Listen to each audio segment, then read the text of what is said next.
Good morning students. तो कैसे हैं आप सब। मैं साहिल रावत, आपका इंग्लिश मेंटोर, स्वागत करता हूं बच्चों आपका आज की क्लास में। तो चलते हैं सीधा क्लास की तरफ। और आज की क्लास में बच्चों we are starting a new chapter that is footprints without feet. और इसी चैप्टर के नाम पे आप लोगों की बच्चों जो बुक है, टेक्स्ट बुक है, उसका नाम भी लिया गया है फुटप्रिंट्स विदाउट फीट। ठीक है, तो ये फुटप्रिंट्स विदाउट फीट आपका चैप्टर नंबर 5 है। इसको स्टार्ट करने से पहले कुछ जान लेते हैं चैप्टर के बारे में। देखिए बच्चों, क्या पूछा गया आपसे, can a man become invisible. तो सबसे पहले जान लीजिए कि इनविजिबल क्या होता है। इनविजिबल जिसे बच्चों हम कहते हैं गायब हो जाना। तो क्या कोई व्यक्ति गायब हो सकता है? ठीक है, इनविजिबल मीन्स गायब। बताइए बच्चों, क्या आप गायब हो सकते हैं? ठीक है, क्योंकि गायब होना तो क्या हो जाएगा, एक सुपर पावर हो जाएगी। जैसे कि आपने मूवीज वगैरह में देखा होगा कि किसी के अंदर कुछ सुपर पावर्स आ जाती हैं, सुपर नेचुरल पावर्स आ जाती हैं, जिसके वजह से वो क्या हो जाता है, गायब हो जाता है। ठीक है, this is the story of a scientist. और ये जो आप कहानी पढ़ने वाले हैं, ये होने वाली है कहानी एक साइंटिस्ट की, क्योंकि एक साइंटिस्ट ही ऐसी करामात कर सकता है कि वो खुद को गायब कर ले। Who discovers how to make himself invisible। जो ये ढूंढ लेता है, डिस्कवर कर लेने का मतलब बच्चों, ये खोज लेता है कि किस तरह से गायब हुआ जा सकता है। ठीक है, डज ही यूज और मिसयूज हिज डिस्कवरी। तो जो उसने डिस्कवरी करी है, क्या वो इसका यूज करता है यानी कि सदुपयोग करता है या फिर दुरुपयोग करता है, वो हमें इस चैप्टर में देखना है बच्चों। ठीक है, यूज को आप कह सकते हैं जिसे हम कहते हैं सदुपयोग, यानी कि बच्चों सही उसका इस्तेमाल करता है या फिर उसका गलत इस्तेमाल करता है। ठीक है बच्चों, हम उसे कह देंगे दुरुपयोग। तो ये जानने के लिए हमें इस चैप्टर को रीड करना पड़ेगा, वेदर ही यूजेस और misuses his power. Okay, start करते हैं बच्चों इस चैप्टर को। ये जितने भी क्वेश्चन आंसर्स हैं रीड एंड फाइंड आउट के और जो टेक्स्ट बुक के क्वेश्चन आंसर्स हैं बच्चों, ये चैप्टर कंप्लीट होने के बाद after the explanation of this chapter we will discuss those question answers as well, but before that we have to go through this chapter. ठीक है, तो चैप्टर देख लेते हैं। The two boys started in surprise at the fresh muddy imprints of a pair of bare feet। ठीक है, दो लड़के started in surprise का मतलब होता है बच्चों, क्या हो गए, हैरान हो गए, जैसे ही उन्हें क्या दिखाई दिए, पैरों के निशान। ठीक है, इम्प्रिंट्स का मतलब होता है बच्चों पैरों के निशान। ठीक है, निशान उन्हें दिखाई दिए, वो भी कैसे, जूतों, किसी के जूतों के निशान नहीं बल्कि बेयर फीट। बेयर फीट का मतलब होता है जिन्हें हम कहते हैं बच्चों नंगे पैर। ठीक है, नंगे पैरों के निशान दो लड़कों को दिखाई देते हैं। And they were in surprise because ऐसी ठंड में, ठीक है, और लंदन की स्ट्रीट्स में कोई बिना पैरों के, बिना जूतों के कैसे चल सकता है। ठीक है, what was a barefoot man doing on the steps. उनके दिमाग में सवाल आता है कि बिना शूज के या स्लीपर्स के कोई इंसान क्या कर रहा है यहाँ पे, steps of a house. Steps का मतलब हो जाता है बच्चों सीढ़ियां, सीढ़ियों में क्या कर रहा है। ठीक है, सीढ़ी in the middle of London. और ये बात कहाँ की है, ये हमें पता चल पा रहा है कि ये बात लंदन की है। And where was the man. और फिर जो व्यक्ति आया जिसके ये निशान है, वो व्यक्ति कहाँ चला गया, वो कहाँ गायब हो चुका है। एज दे गेज, गेज का मतलब होता है बच्चों बहुत ही ध्यान पूर्वक देखना। जैसे आपने देखा होगा कभी किसी ईगल या फिर वल्चर को, वो अपने शिकार को क्या करती है, गेज करती है, यानी कि बहुत ही ध्यान से देखती है उसको, क्या करती है, फोकस करती है और फिर जाके उस पर अटैक करती है। तो इस तरह से ये लोग भी ध्यान से देखने लग जाते हैं कि जो व्यक्ति जिसके हमें पैरों के निशान दिखाई दे रहे हैं, वो आखिर कहाँ गायब हो गया है। Clear students, a remarkable sight met their eyes. और जब वो देख रहे होते हैं तो एक रिमार्केबल साइट यानी कि उनको कुछ रिमार्केबल चीज दिखती है जो उनके ध्यान को अपनी ओर आकर्षित करती है। अ फ्रेश फुटमार्क अपीयर्ड। और फिर से उन्हें एक नया, फ्रेश का मतलब होता है एक नया, फुटमार्क वही जिसे हम इम्प्रिंट कह रहे हैं अभी तक, फुटमार्क मतलब वही बच्चों निशान दिखाई देता है कहीं से, आउट ऑफ नोवेयर। पता भी नहीं चल रहा है कि वो जो निशान है वो कहां से आया, बस वो निशान बनने शुरू हो जाते हैं जमीन पर। फर्दर फुटप्रिंट्स फॉलोड, और वो फुटप्रिंट्स आगे बढ़ते रहते हैं, वन आफ्टर अनदर, एक के बाद एक, descending the steps. Descending the steps मतलब बच्चों सीढ़ियों से नीचे उतरना। ठीक है, ऐसा लग रहा है कि कोई सीढ़ियों से नीचे उतर रहा है और उसके पैरों के निशान बनते चले जा रहे हैं। And progressing down the street. Progressing down the street का मतलब हो जाता है बच्चों कि वो स्ट्रीट की तरफ, गली की तरफ आगे बढ़ता जा रहा है। द बॉयज फॉलोड, जो लड़के होते हैं उन निशानों को फॉलो करते हैं, उसका पीछा करते हैं। Fascinated until the muddy impression became. Fascinated यानी कि बहुत हैरान हो रहे हैं, और जब आप कुछ इस तरह की नई चीज देखते हैं तो आप क्या होते हैं, उसके तरफ फैसिनेट हो जाते हैं ना कि अरे ये क्या गजब सी चीज दिख गई है। ठीक है, तो उन्हें भी उस वक्त कुछ समझ नहीं आ रहा था, स्टोरी का कुछ पता नहीं होता है, बस वो इस तरह से निशान बनते चले जा रहे होते हैं और उनको उनका वो पीछा कर रहे होते हैं। Until the muddy impression became फेंटर। और धीरे धीरे जो मडी इंप्रेशन थे, यानी कि वो निशान कैसे बन रहे थे, वो मड की वजह से बन रहे थे। हो सकता है किसी का पैर, जो साइंटिस्ट है उसका पैर किस में गया हो, कीचड़ में गया हो, और इस वजह से अब उसके निशान बनने लगे थे। ठीक है, और धीरे धीरे क्या होते गए, फेंटर। फेंटर का मतलब होता है बच्चों धुंधले। ठीक है, धुंधले होते चले जा रहे थे, जैसे कोई इमेज होती है ना, वो धीरे धीरे क्या हो जाती है, धुंधली हो जाती है। And फेंटर and at last disappeared all together. Disappeared का मतलब भी वही होता है बच्चों, और लास्ट में वो धुंधले होते होते होते होते क्या हो जाते हैं, गायब ही हो जाते हैं। यहां तक सभी को क्लियर है? ये वाला पैराग्राफ बच्चों क्लियर हो गया आपको? ठीक है, okay, very good. Okay students, let's move to the next paragraph. अगले पैराग्राफ की तरफ बढ़ते हैं।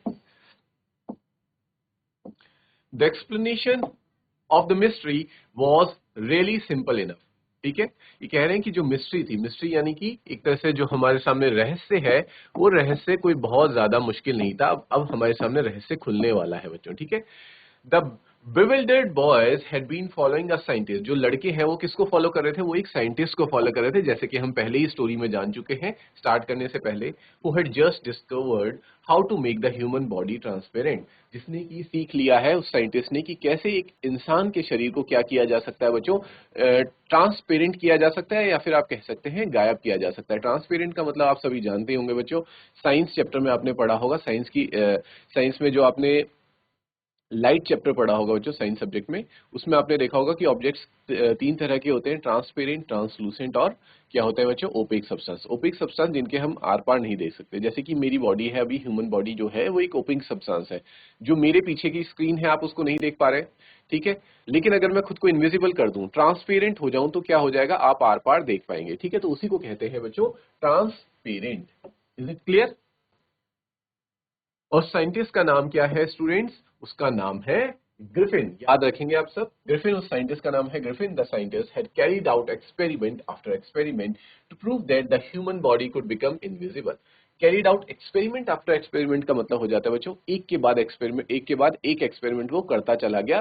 तब तक वो नहीं रुका जब तक कि उसने इस बात को साबित नहीं कर दिया कि इंसान के शरीर को क्या बनाया जा सकता है, इनविजिबल बनाया जा सकता है, यानी कि उसे गायब किया जा सकता है।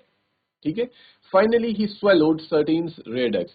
और जब वो प्रूव नहीं कर पा रहा था तो उसने कुछ ऐसी ड्रग्स बनाई। ठीक है, ड्रग्स का मतलब यहाँ पे बच्चों क्या हो जाएगा, मेडिसिन। ठीक है, कुछ इस तरह की मेडिसिन उसने बनाई जिनको उसने क्या कर लिया, स्वेलो। स्वेलो का मतलब हो जाता है बच्चों घूट लिया। काफी सारी मेडिसिन उसने एक साथ घूट ली। ठीक है, जिसके वजह से उसकी बॉडी क्या हो गई बच्चों, transparent as a sheet of glass. जैसे शीट ऑफ ग्लास होता है ना, आपके घर की खिड़कियों में आपने इस तरह से ग्लास लगाए रहते हैं जिसके कि आर पार आपको दिखाई दे रहा होता है। ठीक है, तो उस तरह से वो बन गया। Though it also remained as solid as glass. भले ही वो इनविजिबल हो गया, लेकिन ये बात आपको याद रखनी है बच्चों की, जो उसकी बॉडी इनविजिबल हुई है लेकिन उसकी बॉडी अभी भी क्या है, सॉलिड ही है। ठीक है, जैसे एक ग्लास होता है ना। अब यहां से फिर मैं साइंस में आपको ले जाऊंगा कि साइंस में आपने मेटर चैप्टर में पढ़ लिया होगा कि मेटर कितने टाइप्स के होते हैं, three types of matter, solid, liquid and gas. ठीक है, उसी में से सॉलिड जो होता है, ठोस जो होता है, ठोस धातु, उसका जो शरीर है वो अभी भी भले ही इनविजिबल हो चुका है, ट्रांसपेरेंट हो चुका है, उसको हम नहीं देख सकते, लेकिन वो क्या है, सॉलिड है। सॉलिड होने का मतलब ये है बच्चों कि अगर वो कपड़े पहनता है तो भले ही उसकी बॉडी हमें ना दिखाई दे, लेकिन जो उसने अपने शरीर पर कपड़े पहने तो वो कपड़े जरूर दिखाई देंगे। और सेम यहाँ पे आप याद कीजिए पुराना इंसिडेंट, जब वो अपना पैर किसी कीचड़ के ऊपर रख देता है तो क्या हो जाता है, क्योंकि उसका पैर जो है वो अभी भी भले it is invisible but it is still solid, इस वजह से उसमें जो निशान बन रहे होते हैं मड के, वो निशान लड़कों को दिखाई देते हैं। ठीक है, क्योंकि वो सॉलिड है अभी भी। ब्रिलियंट साइंटिस्ट दो ही वॉज, कह रहे हैं कि बहुत ब्रिलियंट साइंटिस्ट था, ब्रिलियंट तो वो था, ठीक है, हम सब जानते हैं ब्रिलियंट ही था, तभी उसने इतनी बड़ी डिस्कवरी कर पाया वो। Griffin was rather a lawless person, भले ही वो बहुत ब्रिलियंट था लेकिन वो एक लॉलेस पर्सन था। लॉलेस किसे कहेंगे बच्चों? जो कानून में बिल्कुल भी बिलीव नहीं करता था, ठीक है, कानून को नहीं मानता था, यानी कि एकदम एक तरह से हम कह सकते हैं कानून से बिल्कुल भी वो डरता नहीं था, ना उसको फॉलो करता था। हिज लैंडलॉर्ड डिसलाइक्ड हिम, और इसी वजह से जो उसका लैंडलॉर्ड था, यानी कि लैंडलॉर्ड हम किसे कह सकते हैं बच्चों? जो मकान मालिक होता है, उसका मकान मालिक उसको इसी वजह से पसंद नहीं करता था क्योंकि वो कोई भी लॉ या फिर कानून या फिर डिसिप्लिन है उसको फॉलो नहीं करता था, ठीक है। And tried to eject him, और उसे अपने घर से निकालने की कोशिश करता है। इजेक्ट का मतलब होता है बच्चों निकालना, ठीक है। Let me right the meaning over here. Eject means निकाल देना, ठीक है, उसको निकालने की कोशिश करता है अपने घर से। In revenge Griffin set fire to the house, और जब ग्रिफिन इनविजिबल हो जाता है तो अपना रिवेंज लेने के लिए, रिवेंज यानी कि स्टूडेंट्स जिसे हम कहते हैं बदला, अपना बदला लेने के लिए ग्रिफिन क्या करता है, वो साइंटिस्ट क्या करता है, उसके घर को सेट फायर मींस आग लगा देता है, ठीक है। सेट फायर मींस आग लगा देना। तो हम समझ पा रहे हैं कि जो इस साइंटिस्ट है भले ही बहुत इंटेलिजेंट है, but it is a cruel scientist, ठीक है। वो एक अच्छा साइंटिस्ट नहीं है, वो एक इविल पर्सन है, यानी कि बहुत बेकार पर्सन है, वो कुछ भी गलत चीज कर सकता है, ठीक है, अगर वो अपने लैंडलॉर्ड के घर में ही आग लगा दे रहा है। To get away without being seen he had to remove his clothes, और वहां से भागने के लिए जब वो आग लगा के भाग रहा होता है तो उसको क्या करना पड़ा ताकि वो पकड़ पकड़ में ना आए लोगों के, उसे अपने कपड़े उतारने पड़े, क्योंकि अगर वो कपड़ों के साथ ही अगर भागने की कोशिश करता बच्चों, भले ही वो इनविजिबल था लेकिन उस लोग उसके कपड़ों को तो उसकी बॉडी पर देख पाते, और जब लोगों को दिखता कि कपड़े हवा में कहाँ उड़ रहे हैं तो वो उसको फॉलो करते और शायद उसको पकड़ भी लेते, क्योंकि वो सॉलिड है अभी भी, तो इसलिए वो पकड़ में आ सकता है लोगों के, और लोग उसे पीट भी सकते हैं, इवन लॉकअप में भी डाल सकते हैं। इसीलिए वो क्या कर देता है, सारे कपड़े उतार देता है, ताकि क्योंकि जब वो कपड़े उतार देगा तो उसकी बॉडी में कोई भी ओपेक चीज नहीं रह जाएगी, वो पूरा का पूरा ट्रांसपेरेंट हो जाएगा और लोग उसको नहीं देख पाएंगे, ठीक है बच्चों।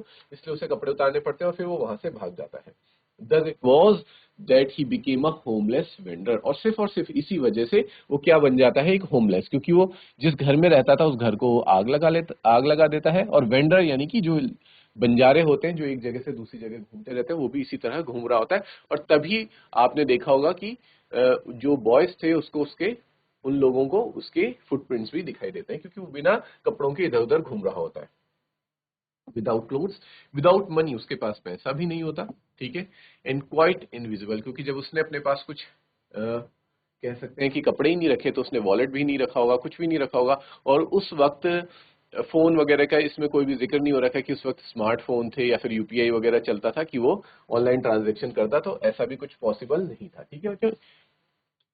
Until he happened to step in some mud, और फिर तभी उसका पैर एक मड में पड़ जाता है जब वो भाग रहा होता है, and left footprints as he walk, और उसके फुटप्रिंट्स लोगों को दिखाई देते हैं। इसीलिए इस चैप्टर का नाम है बच्चों फुटप्रिंट्स विदाउट फीट, ठीक है। यानी कि आपको फुटप्रिंट्स दिखाई दे रहे हैं, पैरों के निशान दिखाई दे रहे हैं, लेकिन वो पैर नहीं दिखाई दे रहे हैं, ठीक है बच्चों। यहाँ पे ये वाला पैराग्राफ आप सभी को क्लियर है? आई होप इसमें आपको कोई डाउट नहीं होगा। ओके स्टूडेंट्स, आगे बढ़ते हैं।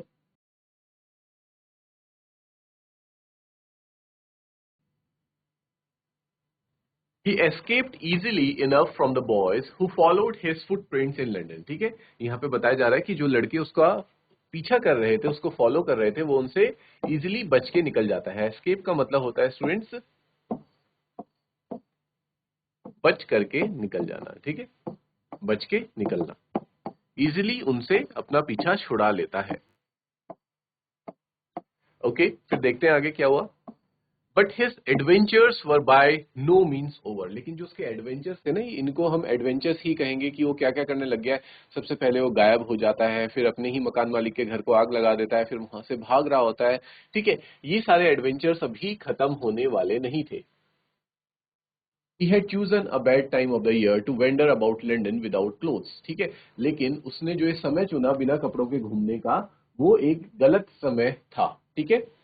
इट वॉज मिड विंटर, ये मिड विंटर की बात हो रही है इस वक्त, मतलब मिड विंटर यानी कि सर्दियों में एकदम कड़ाके की ठंड पड़ी हुई है। The air was bitterly cold, जो हवा है वो भी बहुत ज्यादा ठंडी है and he could not do without cloth, और वो बिना क्लोथ के नहीं रह पा रहा है। कुड नॉट डू का मतलब होता है बच्चों कुड नॉट सर्वाइव, ठीक है, बिना कपड़ों के वो सर्वाइव नहीं कर पा रहा है, ठीक है। Instead of walking about the streets he decided to, अब वो कब तक स्ट्रीट्स में घूमता रहता है बच्चों, ठीक है, क्योंकि उसको ठंड लग रही थी बहुत ज्यादा, इस वजह से he decided to slip into a big London store for warm.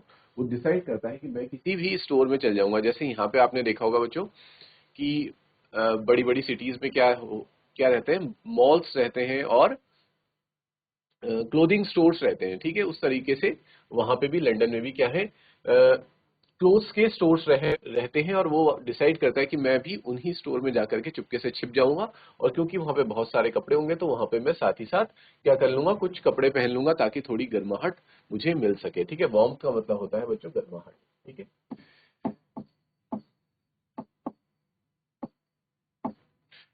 Closing time arrived, ठीक है, उन स्टोर्स का क्लोजिंग टाइम यानी कि बंद होने का समय आ जाता है। And as soon as the doors were shut, Griffin was able to give himself the pleasure of clothing, और जैसे ही वहां के डोर्स जो है बंद हो जाते हैं उसके बाद ग्रिफिन क्या करता है, फटाफट से कपड़े पहन लेता है, क्योंकि अब वहां पे कोई भी नहीं था उसको देखने वाला। एंड फीडिंग हिमसेल्फ का मतलब हो जाता है स्टूडेंट्स कि वो खाना खाता है। फीड करना यानी कि खाना खाना, वो क्या करने लग जाता है, खाना खाने लग जाता है जो भी वहां पे, क्योंकि वहां पे सिर्फ ऐसा नहीं होता है, जैसे आप भी मॉल में गए होंगे तो वहाँ कपड़ों के साथ साथ खाने वगैरह की भी चीजें रहती है, ठीक है।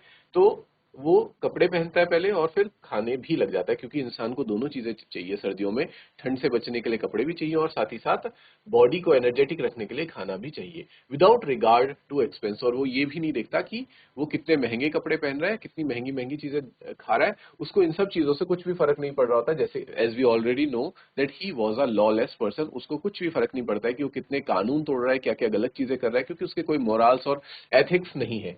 He broke open boxes and rappers, वो जो बॉक्सेस है उनको क्या कर देता है, खोल के रख देता है, रैपर्स वहां फाड़ के, जो भी चीजें वो खाता है रैपर्स फाड़ के फेंक देता है। And fitted himself out with warm cloth, और गरम गरम कपड़े पहन लेता है। फिटेड हिमसेल्फ का मतलब उन कपड़ों को वो पहन लेता है। Soon with shoes, an overcoat and a wide brimmed hat, he became a fully dressed, ठीक है। वो कहते हैं बच्चों कि वो क्या कर लेता है, शूज भी पहन लेता है, एक बड़ा सा ओवरकोट भी पहन लेता है, और एक वाइड ब्रिम्ड हेड, एक टोपी भी पहन लेता है, हेड पहन लेता है, और वो एक फुली ड्रेस पर्सन हो जाता है, और साथ ही साथ वो विजिबल भी हो जाता है, क्योंकि भले ही उसका फेस, जो उसकी स्किन है वो विजिबल नहीं है, लेकिन जो उसने ऊपर से क्लोथ्स डाले हुए हैं वो क्या हो जाते हैं, विजिबल हो जाते हैं। In the kitchen of the restaurant he found cold meat, और फिर वो एक रेस्टोरेंट में जाता है और वहां पे उसके किचन में जाकर के क्या करता है, उसको कोल्ड मीट मिलता है वहां पे, और कॉफी भी मिल जाती है। And he followed up the meal with sweets, और वो मील खाने के बाद, ये सब कोल्ड मीट और कॉफी खाने के बाद क्या करता है, स्वीट्स भी खाता है।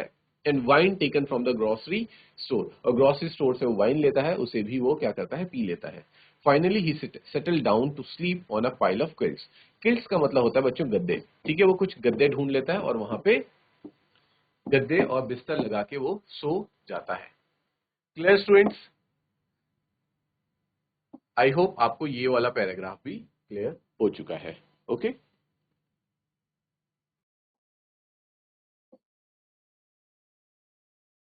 If only Griffin had managed to wake up in good time all might have been well, ठीक है।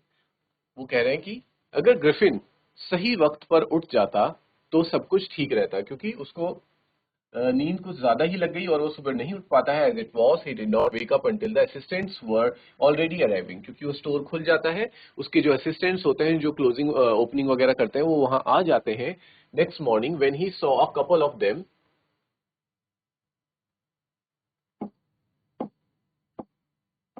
Approaching, he panicked and began to run.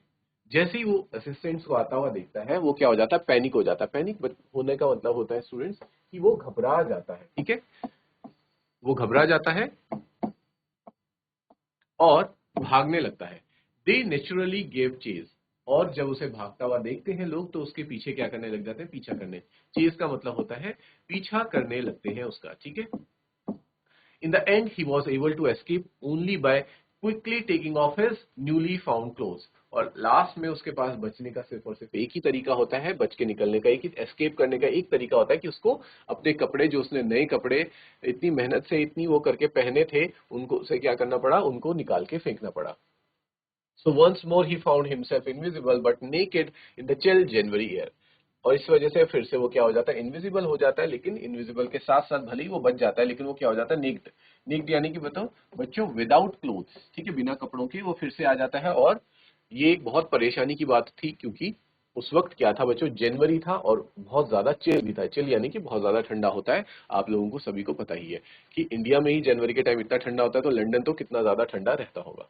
This time he decided to try the stock of a theatrical company in the hope of finding not only clothes but also something that would hide the empty space above his shoulders। ठीक है, इस बार वो बच्चों क्या कोशिश करता है, वो एक थिएट्रिकल कंपनी में जाने की कोशिश करता है। आपने थिएटर्स वगैरह तो देखे होंगे जहाँ पे क्या होता है, प्लेस वगैरह चल रहे होते हैं, नाटक वगैरह चल रहे होते हैं, ठीक है। तो डिसाइड करता है कि मैं एक ऐसी थिएटर कंपनी में जाऊंगा, वहां पे मैं ना सिर्फ इस बार कपड़े पहनूंगा बल्कि कुछ ऐसी चीजें भी पहनूंगा जो कि मुझे क्या कर ले, पूरी तरह से ही ढक दे, ठीक है। जैसे कि अपने हाथों को कैसे ढकूंगा, ग्लव्स से ढकूंगा, जो मेरा नेक का पोर्शन है वहां पे मैं मफलर पहन लूंगा, इस तरह से मास्क वगैरह लगा दूंगा, गॉगल्स पहन लूंगा, तो लोग मुझे नहीं पहचान पाएंगे और मुझे फिर भागना भी नहीं पड़ेगा, ठीक है। Shivering with cold he hurried to Drury Lane. Shivering with cold यानी कि बच्चों ठंड से कांपते हुए, ठीक है, ठंड थी बहुत तो वो क्या हो रहा था, कांप रहा होता है। ठंड से कांपते हुए वो क्या करता है बच्चों, हरिड, हरिड का मतलब जल्दबाजी में कहा चल जाता है, ड्रूरी लेन। ये एक रास्ता है, the centre of the theatre world, जहाँ पे क्या होता है, सारे थिएटर्स वगैरह यहाँ पे मौजूद रहते हैं। वहां वो पहुंच जाता है ड्रूरी वर्ल्ड में। ही सून फाउंड अ सुटेबल शॉप, और उसको एक जाके सुटेबल शॉप यानी कि जो शॉप, जो दुकान उसे चाहिए थी, जैसे कपड़े उसे चाहिए थी, वो उसे मिल जाते हैं। ही मेड हिज वे, यानी कि वो अपना रास्ता बना लेता है, चुपके से वहां से निकल जाता है। इनविजिबल, इनविजिबल वो तो होता ही है बच्चों already. Upstairs and came out a little letter wearing bandages round his forehead, और अपने सर में वो क्या लगा देता है, सर को छिपाने के लिए बच्चों बैंडेजेस लगा देता है। डार्क ग्लासेस उसने पहने रहते हैं, यानी कि काले चश्मे पहने रहते हैं। फॉल्स नोज, एक नकली नाक उसने लगा रखी है, क्योंकि आप लोगों को पता ही है स्टूडेंट्स की जो थिएटर वगैरह होते हैं वहां पे इस तरह के मेकअप वगैरह के सामान रहते हैं, नाक कान ये सारी चीजें रहती हैं। Artificial nose and artificial ears, hairs, ये सारी चीजें वहां पे मौजूद रहती हैं। इसी वजह से डिसाइड करके वहां जाता है। His bushy side whiskers and a large hat, और एक बड़ी सी कैप भी पहन लेता है अपने सर को छिपाने के लिए। To escape without being seen he carelessly attack the shopkeeper, और ताकि वो जब नीचे आ रहा होता है और शॉपकीपर उसे ना देख ले, वो क्या कर देता है, शॉपकीपर को अटैक कर देता है फ्रॉम बिहाइंड, पीछे से उस पर अटैक करता है, हमला करता है। After which he robbed him of all the money he could find, और फिर उसके बाद उससे सारा पैसा भी लूट लेता है। किसका बच्चों, शॉपकीपर का सारा पैसा लूट करके वो भाग जाता है। तो हमें यहाँ पे पता चल पा रहा है कि वो कितना ज्यादा इविल है, यानी कि जो साइंटिस्ट ग्रिफिन है वो बहुत ज्यादा ही खतरनाक है, ठीक है। ये पैराग्राफ भी आई होप बच्चों आपको क्लियर है। ओके स्टूडेंट्स, नेक्स्ट पैराग्राफ देखते हैं। Eager to get away from crowded London, he took a train to the village of Epping। ठीक है, तो उसे ऐसा लगता है कि वो जो क्राउडेड लंदन में है, लंदन कैसा है, एक लंदन एक शहर है, वहां पे क्या रहती है बच्चों, बहुत ज्यादा भीड़ भाड़ रहती है, तो उसे वहां से बच के निकलना था। इसलिए वो डिसाइड करता है कि उसे कहाँ जाना चाहिए, विलेज में जाना चाहिए, एक गांव में जाना चाहिए जहां पे कि थोड़ी भीड़ कम होगी, जहां पे कि वो इजिली क्या कर सकता है, हाइड कर सकता है, छिप सकता है। तो डिसाइड करता है इपिंग नाम के एक विलेज में वो जाएगा। Where he book 2 rooms at the local inn, जहां पे वो क्या कर लेता है बच्चों, 2 रूम्स बुक कर लेता है एक लोकल इन में, मतलब एक लोकल होटल में, ठीक है, एक होटल में 2 रूम्स अपने लिए बुक कर देता है। The arrival of a stranger at an inn in winter was in any case an unusual event. ठीक है, कि एक स्ट्रेंजर का इस तरह से विंटर में वहां आना क्या था, एक अनयूजुअल इवेंट था, मतलब मोस्टली ऐसा होता नहीं है लेकिन ऐसा हो रहा था। Stranger of such uncommon appearance, और साथ ही साथ जो उसकी अपीयरेंस थी, यानी कि जो उसकी दिखावट थी बच्चों, वो भी कैसी थी, अपीयरेंस यानी कि वो दिखने में कैसा था, बहुत ही ज्यादा अनकॉमन था, बहुत ही ज्यादा अजीब था। आप जानते ही हैं किस तरह से उसने अपने आप को कवर किया हुआ था, तो इस वजह से वो देखने में बहुत ज्यादा अजीब अनकॉमन लग रहा था। Set all tongues weighing, all tongues weighing का मतलब है लोग उसके पीठ पीछे क्या कर रहे थे, बहुत सारी बातें कर रहे थे। Mrs hall the landlords wife, जो जिस जगह पे वो जाता है, जिस इन में वो जाता है, यानी कि जिस होटल में या फिर होम स्टे में वो रहने के लिए जाता है, वहां की जो लैंडलॉर्ड होते हैं, उनकी वाइफ का नाम क्या था बच्चों? मिसेस हॉल था। Made every effort to be friendly, उसके साथ पूरी कोशिश करती हैं कि उसके साथ क्या कर सके, फ्रेंडली हो सके हैं। But Griffin had no desire to talk, लेकिन जो ग्रिफिन था, आप लोगों को पता है बच्चों, बिल्कुल भी बात करने का इच्छुक नहीं था। डिजायर यानी कि बच्चों इच्छा नहीं थी उसकी। And told her my reason for coming to Iping is a desire for solitude, कि मैं आईपिंग सिर्फ और सिर्फ इसलिए आया हूं कि ताकि मुझे क्या मिल सके, सॉलिट्यूड मिल सके। सॉलिट्यूड यानी कि शांति, और मैं ज्यादा बातचीत नहीं करना चाहता हूं। I do not wish to be disturb, मैं नहीं चाहता कि कोई मुझे क्या करे, डिस्टर्ब करे, परेशान करे इन माई वर्क, मेरे काम में। Besides an accident has affected my face, और साथ ही साथ वो अपनी सच्चाई को छिपाने के लिए क्या कहता है कि मेरा एक एक्सीडेंट हुआ है जिसने मेरे फेस को बहुत बुरी तरह से अफेक्ट किया है, इस वजह से मैंने अपने फेस पे क्या लगा रखे हैं, बैंडेजेस लगा रखे हैं, उसे कवर कर रखा है। Satisfied that her guest was an eccentric scientist, and in view of the fact that he had paid her in advance, Mrs. Hall was prepared to excuse his strange habits and irritable temper. क्योंकि वो क्या कर देता है, Mrs hall को ये बताता है कि मैं एक साइंटिस्ट हूँ, ठीक है, और मैं अपने काम में बहुत ज्यादा व्यस्त हूँ, तो वो मान भी लेती हैं। मिसेस हॉल इस बात को स्वीकार लेती हैं, और क्योंकि वो उनको एडवांस में ही काफी सारे पैसे पे कर देता है, पैसे दे देता है, तो मिसेस हॉल इग्नोर कर देती हैं उसकी स्ट्रेंज हैबिट्स, जो अजीबो गरीबो हरकतें कर रहा होता ना, और साथ ही साथ उसका टेम्पर कैसा था, इरिटेबल टेम्पर था, यानी कि वो छोटी छोटी बातों पे भी चिढ़ रहा था।